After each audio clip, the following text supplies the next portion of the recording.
Hello दोस्तों, स्वागत है आपका हमारे यूट्यूब चैनल याहू बाबा पे। ये हमारा पीएचपी कोर्स से रिलेटेड 198 ट्यूटोरियल है और इस कोर्स में आप पीएचपी ओप्स के अंदर जो गेट मेथड्स आते हैं वो सब सीखने वाले हैं। तो यहाँ पर देखिए, यहाँ पर हमारे पास एक लिस्ट है गेट मेथड्स की जो हमारे को पीएचपी ओप्स के अंदर मिलते हैं। ये टोटल 10 मेथड्स हैं जिसको हम इस वीडियो में कवर करने वाले हैं। ये जितने भी मेथड्स हैं ये हमारे को कुछ ना कुछ रिटर्न करते हैं, मतलब कि कोई क्लास का नेम, कोई पेरेंट की क्लास का नेम, मेथड का नेम, इस तरीके से। तो आइए प्रैक्टिकल शुरू करते हैं और समझते हैं कि इन हम फंक्शंस को कैसे यूज कर सकते हैं।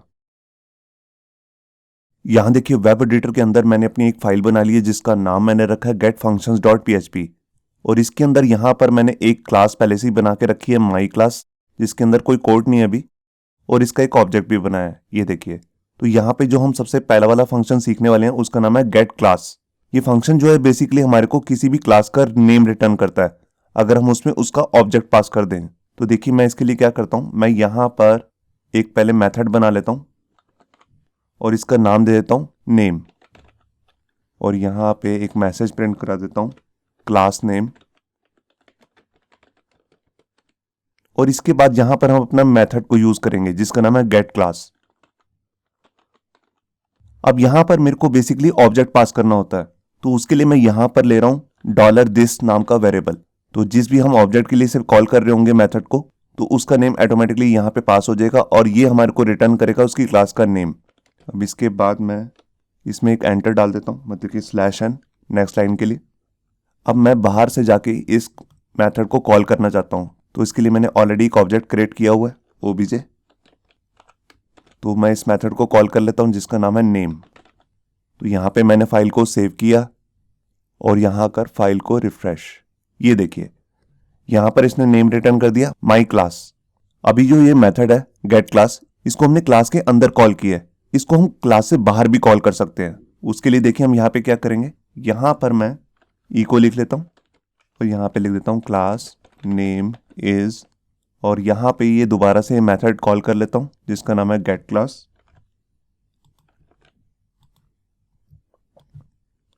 ये मेरे को बाहर लगाना है, ये देखिए।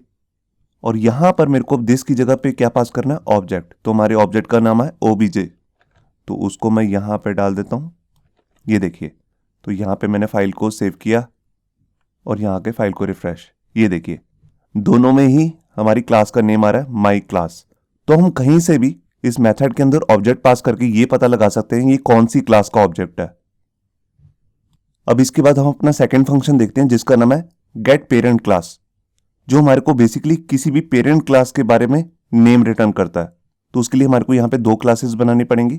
पहली वाली क्लास का नाम मैं ले लेता हूँ जैसे ABC, और इससे नीचे ही एक दूसरी क्लास भी बना लेता हूँ XYZ, और ये जो फंक्शन है यहाँ से कट कर लेता हूँ, इसको मैं यहाँ पे प्लेस कर देता हूँ जो इसकी चाइल्ड क्लास है। और इसके अंदर मेरे को यहाँ पे लिखना पड़ेगा एक्सटेंड्स, और ये किसको एक्सटेंड कर रही है, जो ऊपर वाली क्लास है ABC।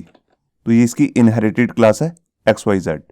अब मैं चाहता हूं कि जैसे ही मैं इस वाली क्लास का ऑब्जेक्ट बनाऊं XYZ का, तो यहां से मेरे को ये पता लग जाए कि इसकी पेरेंट क्लास कौन सी है।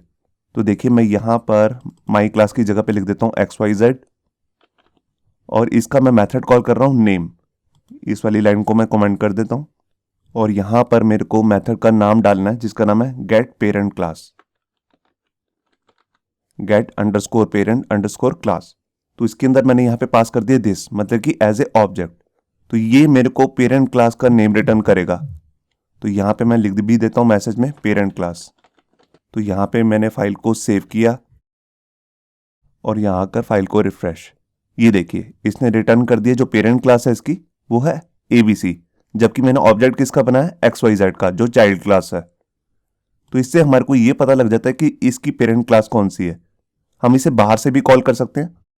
तो उसके लिए देखिए मैं इस फंक्शन को कॉपी कर लेता हूं और इस लाइन को अनकमेंट कर देता हूं, और इसके अंदर यहां पर मेरे को पास करना है क्लास का नेम। तो क्लास का नेम आप देख ही रहे हैं यहाँ पे है XYZ। तो यहां पर मैं क्या करता हूं, सीधा ही लिख देता हूं XYZ। मैं आपको दूसरा तरीका बता रहा हूं कि हम ऐसे भी इस फंक्शन को कॉल कर सकते हैं जिसका नाम है गेट पेरेंट क्लास, ये देखिए। तो यहां पे मैंने फाइल को सेव किया और यहां कर फाइल को रिफ्रेश, ये देखिए। तो जो हमारी हमने स्टेटमेंट ये लिखी थी, क्लास नेम इज, तो यहाँ पर भी हमारे को यही मिल रहा है ABC। तो हम इस फंक्शन को अंदर से भी कॉल कर सकते हैं, मतलब कि क्लास के अंदर से, और बाहर से भी कॉल कर सकते हैं। अब इसके बाद हम अपना थर्ड फंक्शन देखते हैं जिसका नाम है गेट क्लास मेथड्स। ये फंक्शन जो है बेसिकली हमारे को किसी भी क्लास के अंदर जितने भी मेथड्स डिफाइन है वो सारे रिटर्न कर देता है। तो मैं यहाँ पे क्या करता हूँ, यहाँ पे मैं एक क्लास बना लेता हूँ जैसे माई क्लास, और यहीं पर इसका ऑब्जेक्ट भी क्रिएट कर लेता हूँ, और इस क्लास को तो मैं रिमूव कर देता हूँ जो चाइल्ड क्लास बनाई थी, और यहाँ पर मैं 2-3 मेथड डिफाइन कर देता हूँ। सारे पब्लिक मेथड ही बना रहा हूँ अभी मैं, तो यहाँ पे पब्लिक लिखने की जरूरत नहीं है। सबसे पहले मैं कंस्ट्रक्टर फंक्शन बना रहा हूँ। ये देखिए ये मेरा एक मेथड रेडी हो गया, मैं इसी को कॉपी कर लेता हूँ और यहाँ पर एक दूसरा फंक्शन बना लेता हूँ जिसका नाम मैं रख देता हूँ जैसे माई फंक 1। ये देखिए मतलब कि माई फंक्शन 1 है, इसी को मैं कॉपी करके एक फंक्शन और क्रिएट कर लेता हूँ माई फंक 2। ये देखिए, तो इस क्लास के अंदर बेसिकली 3 तरीके के मेथड डिफाइन है, एक है कंस्ट्रक्टर फंक्शन और 2 फंक्शन अलग से माई फंक 1, माई फंक 2। तो अब मैं ये देखना चाहता हूँ कि इस क्लास के अंदर कौन कौन से फंक्शंस हैं। तो उसके लिए मैं यहाँ पे क्या करूँगा, तो यहाँ पर ये वाला नीचे का जितना भी कोड है इसको मैं रिमूव कर देता हूँ और यहाँ पर मैं एक वेरिएबल ले लेता हूँ जिसका नाम मैं रख रहा हूँ जैसे क्लास मेथड्स, और इसके अंदर मैं अपना फंक्शन यूज करने वाला हूँ get underscore class underscore methods. ये देखिए अब इसके अंदर मेरे को यहाँ पे पास करना होता है क्लास का नेम। तो हमारी क्लास का नेम आप देख ही रहे हैं वो है माई क्लास। इसको मैंने यहाँ से कॉपी कर लिया और यहाँ पर कोट्स के अंदर मेरे को इस नेम को डिफाइन करना है। ये देखिए अब जो ये हमारे पास ये फंक्शन है ये बेसिकली हमारे को यहाँ पर एक एरे रिटर्न करेगा। एरे क्यों? क्योंकि यहाँ पर एक क्लास के अंदर हम मल्टीपल मेथड्स को डिफाइन कर सकते हैं। जैसा कि आप यहाँ पे देख ही रहे हैं 3 मेथड्स हैं, तो इनको शो करने के लिए हमारे पास एक एरे रिटर्न होगा। तो एरे स्टोर हो जाएगा हमारे इस वाले वेरिएबल के अंदर जिसका नाम है क्लास मेथड्स, और इसको देखने के लिए मैं प्रिंटर फंक्शन यूज कर सकता हूँ। ये देखिए मैंने यहाँ पर इसके अंदर लिख दिया क्लास मेथड्स। तो यहाँ पे मैंने फाइल को सेव किया और यहाँ आकर फाइल को रिफ्रेश, ये देखिए इसने हमारे को तीनों मेथड्स के नेम रिटर्न कर दिए। इनको आप फॉर ईच लूप लगा के भी शो कर सकते हैं, मैं आपको करा के दिखा देता हूँ एक बार। देखिए यहाँ पर मैं फॉर ईच का लूप चला लेता हूँ और यहाँ पर मेरे को पास करना है अपने वेरिएबल का नाम जिसका नाम है क्लास मेथड्स। ये देखिए, और एज लगा के यहाँ पर मेरे को एक दूसरा वेरिएबल लेना है, तो यहाँ पे मैं वेरिएबल ले लेता हूँ जैसे मेथड्स, और इसके अंदर मेरे को यहाँ पर प्रिंट कराने अपने सारे मेथड्स के नेम जो इस क्लास के अंदर डिफाइन है। ये देखिए तो सारे जो मेथड्स हैं वो अलग अलग लाइंस में प्रिंट हो जाएंगे। तो यहाँ पे मैंने फाइल को सेव किया और यहाँ कर फाइल को रिफ्रेश, ये देखिए यहाँ पर तीनों मेथड्स यहाँ पे प्रिंट हो चुके हैं। तो इस तरह भी हम यहाँ पे शो कर सकते हैं जो भी हमारे पास एरे बन के आएगा। अब यहाँ पे मैं आपको एक इंपॉर्टेंट बात बताना चाहता हूँ कि जितने भी ये मेथड्स हैं ये सारे पब्लिक मेथड्स हैं। अगर मैं इसको प्राइवेट या प्रोटेक्टेड बना दूंगा तो ये यहाँ पर शो नहीं होंगे। मैं आपको करके दिखाता हूँ। देखिए जैसे हमारे पास ये फंक्शन 2 है, इसको मैं प्राइवेट बना देता हूँ। ये देखिए अब मैंने फाइल को सेव किया और इसको तो मैं रिमूव कर देता हूँ फॉर ईच लूप को, और यहाँ आकर मैंने पेज को रिफ्रेश किया। ये देखिए यहाँ पर अब माई फंक्शन 2 नहीं दिखा रहा क्योंकि वो एक प्राइवेट मेथड बन चुका है। तो इस तरह हम किसी भी ऐसे मेथड को बाहर से शो नहीं कर सकते जो प्राइवेट है या प्रोटेक्टेड है, क्योंकि वो एक सिक्योर मेथड है। तो उनको शो करना चाहते हैं अगर आप, तो उसके लिए आपको क्लास के अंदर ही इस मेथड को कॉल करना पड़ेगा जिसका नाम है गेट क्लास मेथड्स। तो देखिए मैं क्या करता हूँ, मैं इसी पूरे फंक्शन को कॉपी कर लेता हूँ और यहाँ पर कंस्ट्रक्टर फंक्शन के अंदर मैं यहाँ पर प्रिंटर लगा लेता हूँ और इसके अंदर ये मेथड ही मैं पेस्ट कर देता हूँ जिसका नाम है गेट क्लास मेथड्स, और यहाँ पर ले लेता हूँ मैं दिस, मतलब कि जो क्लास है। अब ये कंस्ट्रक्टर फंक्शन अपने आप कॉल कब होगा, जब मैं इस क्लास का कोई भी ऑब्जेक्ट बनाऊंगा। तो देखिए यहाँ पर मैं एक ऑब्जेक्ट बना लेता हूँ। ये देखिए मैंने एक ओबीजे नाम से इस क्लास का एक ऑब्जेक्ट बना लिया। अब जैसे ही ऑब्जेक्ट बना तो ये कंस्ट्रक्टर फंक्शन अपने आप चल जाएगा और रिटर्न कर देगा जितने भी इसके अंदर मेथड्स हैं, बेशक वो पब्लिक हो या प्राइवेट हो या प्रोटेक्टेड। तो यहाँ पे मैंने फाइल को रिफ्रेश किया, ये देखिए जो ऊपर वाला एरे आ रहा है हमारे पास, उसमें सारे मेथड्स यहाँ पे रिटर्न हो रहे हैं, चाहे वो प्राइवेट है या प्रोटेक्टेड। मगर नीचे वाले मेथड में जो हमने बाहर से कॉल किया है उसके अंदर सिर्फ पब्लिक मेथड ही शो हो रहे हैं। अब इसके बाद हम अपना फोर्थ फंक्शन देखते हैं जिसका नाम है गेट क्लास वेरिएबल्स। ये मेथड जो है बेसिकली हमारे को रिटर्न क्या करता है, जितने भी क्लास के अंदर वेरिएबल्स डिफाइन है, मतलब कि जिनको हम प्रॉपर्टीज बोलते हैं, उन सबको रिटर्न कर देगा एक एरे बनाकर। तो मैं यहाँ पर अभी क्या करता हूँ, पहले मैं वीडियो को पॉज कर देता हूँ ताकि मैं फटाफट कोड कर दूं, ताकि वीडियो की जो लेंथ है वो लंबी ना हो जाए। यहाँ पर देखिए, यहाँ पर अब मैंने ये सारा कोड कर लिया। अब मैंने इसके अंदर किया क्या है मैं उसके बारे में आपको बता देता हूँ। ये देखिए, यहाँ पर मेरे पास एक क्लास है माई क्लास, और इसके अंदर 4 अलग अलग वेरिएबल्स मैंने डिफाइन किए हैं। 3 पब्लिक है और एक प्राइवेट। सबसे पहले वाले वेरिएबल के अंदर कोई भी वैल्यू असाइन नहीं है, दूसरे वाले वेरिएबल के अंदर एक स्ट्रिंग वैल्यू है, तीसरे के अंदर एक न्यूमेरिक वैल्यू है, और फोर्थ एक प्राइवेट वेरिएबल है जिसके अंदर कोई भी वैल्यू असाइन नहीं है। अब मैंने इस क्लास का एक ऑब्जेक्ट बनाया ओबीजे नाम से, और यहाँ पर मैंने एक वेरिएबल लिया है जिसके अंदर मैं अब अपना फोर्थ फंक्शन यूज करने वाला हूँ, गेट क्लास वेरिएबल्स, जो हमारे को किसी भी क्लास का वेरिएबल रिटर्न करता है। तो यहाँ पर अब मेरे को क्लास का नेम लेना है, तो यहाँ पर मैं फंक्शन यूज कर रहा हूँ अपना जो भी हमने सीखा है गेट क्लास, और इसके अंदर यहाँ पर मैं एक ऑब्जेक्ट पास कर देता हूँ जिसका नाम है ओबीजे। ये देखिए, तो यहाँ पर अब हमारे पास क्लास का नेम आ जाएगा, जो ओबीजे नाम की क्लास ऑब्जेक्ट है उसकी क्लास का नेम। और यहाँ पे जो हमारे पास ये मेथड है गेट क्लास वेरिएबल्स, ये हमारे को एक एसोसिएटिव एरे रिटर्न करेगा जिसके अंदर जितने भी वेरिएबल्स हैं और उनकी जो भी वैल्यूज हैं वो सब हमारे पास आ जाएंगी, जिसके लिए मैंने यहाँ पर प्रिंटर फंक्शन को यूज किया। तो यहाँ पे मैंने फाइल को सेव किया और यहाँ आकर फाइल को रिफ्रेश। ये देखिए, जितने भी यहाँ पर पब्लिक वेरिएबल्स थे आप यहाँ पे देख रहे हैं वो सारे यहाँ पर शो हो गए हैं, मगर प्राइवेट कोई भी हम यहाँ पे जो भी हमारे पास वेरिएबल होगा वो हमारे को यहाँ पे शो नहीं होगा, ना ही प्रोटेक्टेड वेरिएबल। तो उसको अगर आप शो करना चाहते हैं तो उसके लिए आप यहाँ पे कंस्ट्रक्टर फंक्शन भी यूज कर सकते हैं। तो देखिए, मैं आपको यूज करके दिखाता हूं।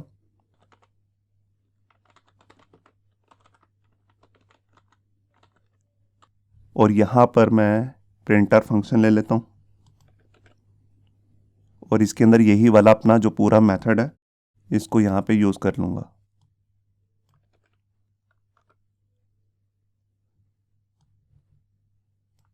अब यहां पर मेरे को बेसिकली क्लास का नेम पास करना है, तो उसके लिए मैं ये भी ले सकता हूं अंडरस्कोर अंडरस्कोर क्लास। ये देखिए, इसके बारे में मैंने आपको पिछली वीडियो में बताया भी था कि जो एक कांस्टेंट वेरिएबल है जो हमारे को रिटर्न करता है किसी भी क्लास का नेम, अगर हम उसे क्लास के अंदर डिफाइन करते हैं। तो यहाँ पर अभी मैंने फाइल को सेव किया और यहाँ आकर फाइल को रिफ्रेश। ये देखिए, जो हमारे पास पहला वाला एरे आ रहा है आप देख रहे हैं, उसके अंदर प्राइवेट वेरिएबल जो है हमारे पास, जो आप यहाँ पे भी देख रहे हैं, उसको भी यहाँ पे शो कर रहा है, जबकि जो नीचे वाला एरे है वो सिर्फ पब्लिक वेरिएबल्स को ही शो कर रहा है। तो आपने देखा कि यहाँ पर अगर हम क्लास के अंदर इसे कॉल करेंगे तो ये हमारे को प्राइवेट प्रोटेक्टेड जितने भी वेरिएबल्स हैं सबको यहाँ पे शो कर देगा। अब यहाँ पे मैं आपको एक चीज़ और भी बताना चाहता हूँ। देखिए, जैसे हमने यहाँ पर वेरिएबल लिए हैं, वेरिएबल 1 है, वेरिएबल 2 है, अगर मैं इसकी वैल्यू को यहाँ पर कंस्ट्रक्टर फंक्शन के अंदर रीअसाइन कर दूं, जैसे मैं यहाँ पर करके दिखाता हूँ आपको,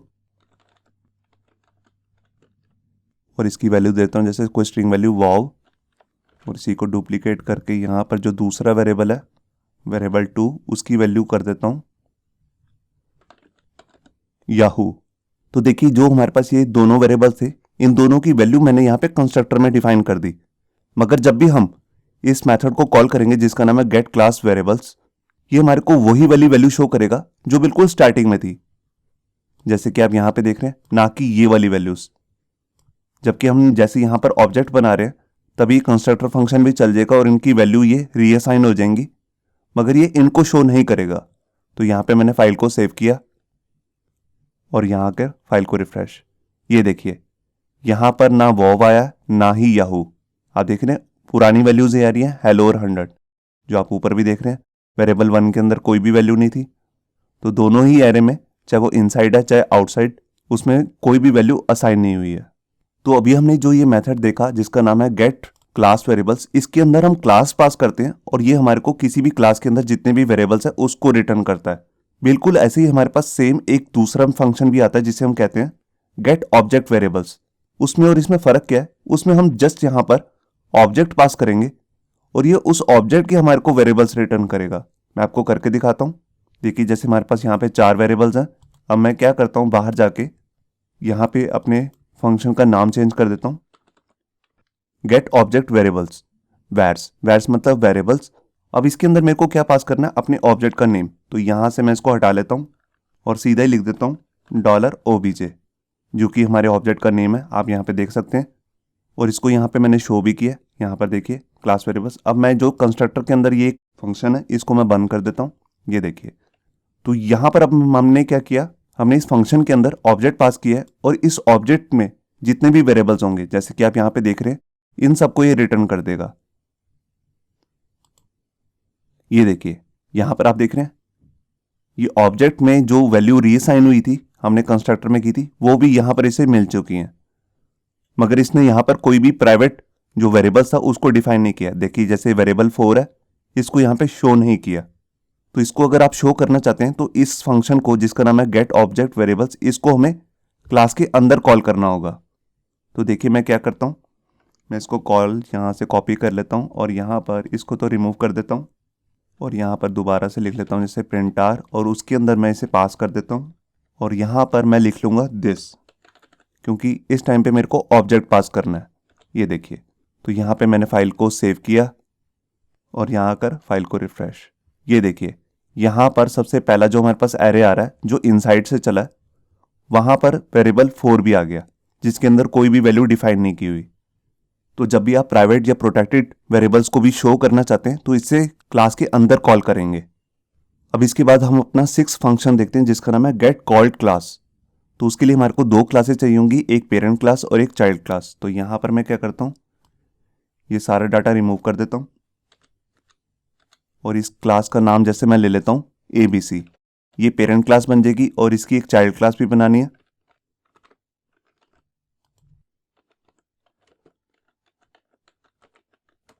तो यहाँ पर मैंने XYZ नाम से एक चाइल्ड क्लास बना ली है, जो एक्सटेंड कर रही है ABC क्लास को। अब इसके बाद मैं क्या करता हूँ, यहाँ पर जो ये नीचे वाला कोड है इसको रिमूव कर देता हूँ। अब जो हमारा फंक्शन है जिसका नाम है गेट कॉल्ड क्लास, ये हमारे को सिर्फ इतना बताता है कि मैं किस क्लास के अंदर कॉल किया जा रहा हूँ। मतलब कि हमें एक यहाँ पर एक स्टैटिक मेथड बनाना पड़ेगा सबसे पहले, जिसको मैं दोनों क्लासेस के अंदर यूज़ कर सकता हूँ। तो यहाँ पर मैं क्या करता हूँ, एक स्टैटिक मेथड बना लेता हूँ और इसका नाम रख देता हूँ जैसे टेस्ट। अब जो ये मेथड है बेसिकली स्टैटिक, इसको हम बिना ही ऑब्जेक्ट बना के भी बाहर कॉल कर सकते हैं, कुछ इस तरीके से। ये देखिए कुछ इस तरीके से। यहाँ पर हम स्कोप रेजोल्यूशन ऑपरेटर लगाएंगे और यहाँ पर मेथड का नाम लिख लेते हैं। मैंने ऑलरेडी इस पे वीडियो बना रखी है। इसी तरीके से, क्योंकि यहाँ पर जो XYZ है वो एक्सटेंड कर रही है ABC को, तभी मैं इस मेथड को कॉल कर सकता हूँ। तो यहाँ पर मैं लिख लेता हूँ XYZ। ये देखिए अब ये दोनों लाइंस में सेम ही फंक्शन कॉल होने वाला है, जिसका नाम है टेस्ट, जो कि एक स्टैटिक मेथड है। अब मैं इसके अंदर यहाँ पर अपना फंक्शन यूज करता हूँ जिसका नाम है गेट कॉल्ड क्लास, और जो ये मेथड है ये हमारे को एक एरे रिटर्न करता है। तो इसके लिए अब मैं यहाँ पर यूज कर रहा हूँ अपना वेर डम नाम का फंक्शन, और इसके अंदर मैं मेथड कॉल कर लेता हूँ गेट कॉल्ड क्लास। अब ये फंक्शन बेसिकली करेगा क्या, देखिए जब मैं इसको यहाँ से कॉल कर रहा हूँ तो यहाँ पे मैंने लिखा ABC, तो ये ABC क्लास के अंदर कॉल हो रहा है। तो यहाँ पर ये हमारे को रिटर्न करेगा ये किस क्लास के अंदर कॉल हो रहा है। मतलब कि आप यहाँ पे देख रहे हैं जैसे ABC क्लास, और जब मैंने इसे यहाँ पर कॉल किया तो यहाँ पर ये रिटर्न करेगा कि मैं XYZ नाम की क्लास के लिए कॉल हो रहा हूँ। तो यहाँ पे मैंने फाइल को सेव किया। तो देखिए फर्स्ट वाली लाइन में इसने हमारे को यहाँ पे शो कर दिया कि ABC क्लास के लिए कॉल हुआ। देखिए यहाँ पर आप फर्स्ट में ABC क्लास के अंदर कॉल हुआ, दूसरी बार हमने इसे यूज किया XYZ क्लास के लिए, तो यहाँ पर इसने शो कर दिया कि अब ये XYZ नाम की क्लास के लिए कॉल हुआ। तो यही इस फंक्शन का काम होता है, जो हमारे को ये बताता है कि ये किस क्लास के लिए कॉल हुआ। अब इसके बाद हम अपना 7th फंक्शन देखते हैं जिसका नाम है गेट डिक्लेयर्ड क्लास। तो ये फंक्शन बेसिकली करता क्या है, हम इसे जिस भी पेज के अंदर डिफाइन करते हैं, मतलब कि जहां पर भी हम इसे कॉल करते हैं, ये बताता है कि उस पेज के अंदर कौन कौन सी क्लासेस हैं, और क्लासेस बहुत सारी हो सकती हैं, इसलिए हमारे को ये एक एरे रिटर्न करता है। तो यहां पर मैं उसके लिए प्रिंटर ले रहा हूं और यहां पर अपना फंक्शन कॉल कर लेता हूं गेट डिक्लेयर्ड क्लास। ये देखिए इसके अंदर हमारे को कोई भी पैरामीटर वगैरह पास नहीं करना होता, बस इसे एज इट इज कॉल कर लेना। तो यहां पर आप देख सकते हैं कि यहां पर हमारे पास 2 क्लासेस हैं, एक है ABC और एक है XYZ। इसके अंदर का कंटेंट मैंने रिमूव कर दिया। यहाँ पर मैं एक चीज़ और भी बताना चाहता हूँ इसी के साथ। यहाँ पर देखिए जैसे सिर्फ 2 ही क्लासेस है, तो ये हमारे को कुछ एक्स्ट्रा क्लासेस भी रिटर्न करने वाला है जो कि PHP के अंदर हमारे पास अवेलेबल है। मैं आपको शो कराता हूँ। मैं यहाँ आया, मैंने फाइल को रिफ्रेश किया और ये देखिए एक बहुत बड़ा एरे आ चुका है। ये जितनी भी क्लासेस हमारे को इस पेज के अंदर अवेलेबल हो सकती हैं उन सब के यहाँ पर नाम आ रहे हैं। ये सारी इनबिल्ट क्लासेस हैं PHP के अंदर। इसमें से कुछ हम सीख चुके हैं और कुछ आगे आने वाले ट्यूटोरियल्स में देखेंगे भी। तो यहाँ पर सबसे नीचे जाएंगे अगर आप, तो यहाँ पर आपको अपनी खुद की भी क्लासेस मिल जाएंगी जो आपने इस पेज के अंदर डिफाइन करी हुई हैं। वो है ABC और XYZ। तो आपको समझ में आ गया कि ये जो हमारे पास फंक्शन है ये हमारे को ये बताता है कि इस पेज के अंदर कितनी क्लासेस डिक्लेयर्ड है। अब इसके बाद हम अपना 8 फंक्शन देखते हैं जिसका नाम है गेट डिक्लेयर इंटरफेसेस। ये हमारे को ये रिटर्न करता है कि इस पेज के अंदर कितने इंटरफेस डिक्लेयर है। तो अभी कोई हमने यहां पर इंटरफेस बनाया नहीं है, तो यहां पर मैं एक इंटरफेस बना लेता हूं और इसका नाम रख देता हूं जैसे टेस्ट। ये देखिए, तो यहां पर एक टेस्ट नाम का इंटरफेस बन चुका है। अब ये फंक्शन जो है हमारे को इस इंटरफेस का नाम भी बताएगा और इसके अलावा जितने भी हमारे को इस पेज के अंदर अवेलेबल इंटरफेसेस हैं PHP की तरफ से, वो सारे भी हमारे को यहाँ पे नाम शो कर देगा। तो यहाँ पे मैंने फाइल को सेव किया। तो यही इस फंक्शन का बेसिकली काम है जो हमारे को इस पेज के अंदर जितने भी इंटरफेसेस हैं उन सब के नेम रिटर्न कर देता है एज ए एरे बनाकर। अब बिल्कुल इसी तरीके से हमारे पास एक 9th फंक्शन भी है जिसका नाम है गेट डिक्लेयर ट्रेड्स। ये देखिए, अब ये फंक्शन हमारे को क्या रिटर्न करेगा कि इस पेज के अंदर कितने ट्रेड बने हुए हैं। तो मैं एक ट्रेड बना भी लेता हूं। मैं यहां पर एक ट्रेड बना रहा हूं जिसका नाम है टेस्ट और इसको यूज भी कर लेता हूं एक क्लास के अंदर।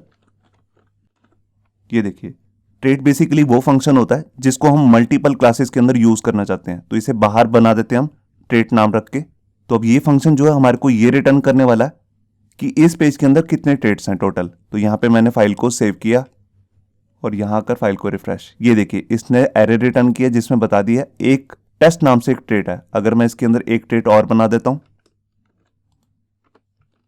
और इसका नाम रख देता हूं जैसे test2। यहां पे मैंने फाइल को सेव किया और यहां आकर फाइल को रिफ्रेश। ये देखिए, यहां पर दोनों ट्रेड्स के नाम आ चुके हैं।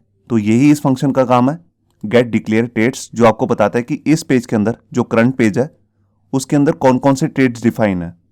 अब इसके बाद हम अपना लास्ट फंक्शन देख रहे हैं जिसका नाम है क्लास अलाइज। ये बेसिकली कोई गेट फंक्शन नहीं है, ये हमारे को कुछ रिटर्न नहीं करता। ये जस्ट क्या करता है, हम एक ही क्लास का दूसरा नेम रख सकते हैं जिसको हम कहते हैं अलाइज नेम। तो मैं इसके लिए कोई अलग से वीडियो नहीं बनाना चाहता, तो इसके लिए मैं इसी वीडियो में डिफाइन कर रहा हूँ इसे फंक्शन को। तो यहाँ पर मैं क्लास बना लेता हूँ और उसका नाम रख देता हूँ जैसे माई क्लास, और इसके अंदर कोई वेरिएबल भी ले लेता हूँ जैसे पब्लिक। अब इसके बाद मैं क्या करना चाहता हूँ, मैं चाहता हूँ कि मैं इस क्लास का कोई ऑब्जेक्ट बनाऊँ मगर मैं उसमें ये वाला नाम ना यूज़ करूँ जिसका नाम है माई क्लास। मैं इसका शॉर्ट नेम ले लूँ जैसे MC या कुछ भी। तो देखिए, उसके लिए मैं यहाँ पे फंक्शन यूज़ करूँगा क्लास अलाइज। ये देखिए, और इसके अंदर हमारे को यहाँ पे 2 पैरामीटर पास करने होते हैं। सबसे पहले तो है क्लास का नेम, तो हमारी क्लास का नेम है माई क्लास। और इसके बाद आपको एक दूसरा नेम डिफाइन करना है जो आप अपना नाम रखना चाहते हैं, मतलब कि अलाइज नेम। तो जैसे मैं इसका नाम रख रहा हूँ MC, जो इसका शॉर्ट नेम हो जाएगा।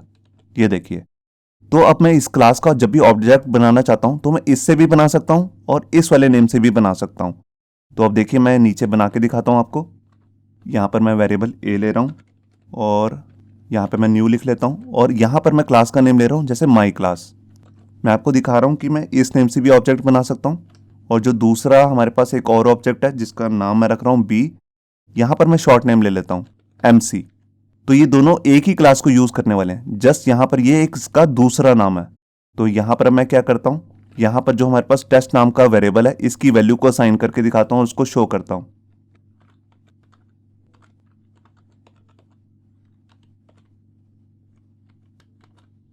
ये देखिए, मैंने यहाँ पर A नाम से इस वेरिएबल की वैल्यू को यहाँ पे सेट किया है। अब मैं इसको प्रिंट भी करा के दिखाता हूँ। ये देखिए, तो यहाँ पर अभी मैं एग्जैक्ट नेम ही यूज कर रहा हूँ। मैंने यहाँ पर फाइल को सेव किया और यहाँ पर आकर फाइल को रिफ्रेश। ये देखिए, इसने प्रिंट कर दिया हेलो, क्योंकि हमने इसी का ऑब्जेक्ट बनाया था माई क्लास का और इसी के अंदर वेरिएबल था टेस्ट, उसी की वैल्यू को मैंने सेट किया और यहाँ पे शो किया। अब मैं जो ये ऑब्जेक्ट है यहाँ पर इसका नेम चेंज कर देता हूँ, यहाँ कर देता हूँ बी। ये देखिए, तो अब इस क्लास के लिए जो बी है ये किस क्लास का ऑब्जेक्ट है, एमसी। अब एमसी नाम की तो मैंने कोई अलग से क्लास बनाई नहीं है और मैं इसी क्लास का नेम अलाइस नेम यूज कर रहा हूं जिसका नाम है एमसी। तो यहां पे मैंने फाइल को सेव किया और यहां पे शो किया, तो देखिए यहां पर आ गया हेलो। तो यहां पे आपको समझ में आ गया होगा कि यहां पर हम अलाइस नेम लेकर भी, मतलब कि किसी क्लास का कोई अगर नेम जो है काफी लंबा है या कुछ अटपटा सा है तो उसको आप छोटा नेम लेके भी उसका ऑब्जेक्ट बना सकते हैं। तो ये थे बेसिकली हमारे सारे गेट फंक्शंस और इसमें एक एक्स्ट्रा फंक्शन में मैंने आपको सिखाया है क्लास अलाइस।